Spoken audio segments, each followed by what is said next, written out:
Hello guys welcome to our channel FS education Odisha. आज विषय हूँ महाशिवरात्रि 10टी रचना। आसतु पढ़ा।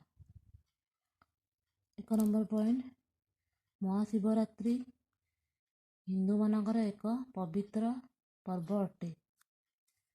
2 नंबर, यही पर्व श्रद्धा और आनंद सह पालन करा जाए। 3 नंबर, यही पर्व फाल्गुन मास कृष्ण पक्ष चतुर्दशी दिन पालन करा जाए। 4 नंबर, यही पर्व भगवान शिव को पूजा अर्चना करा जाए।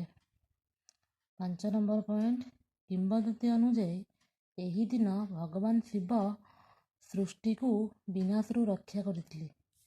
6 नंबर पॉइंट, यही दिन सकाळू शिव मंदिर रे भक्त मानकर भीड़ देखा मिले। 7 नंबर पॉइंट, यही दिन भक्त माने गंगा जल और क्षीर रे भगवान शिवंकर अभिषेक करती। 8 नंबर पॉइंट, चंदन दीप धूप पुष्प बेलपत्र और प्रसाद अर्पण करी भगवान शिव को भक्त माने आराधना करिथांती।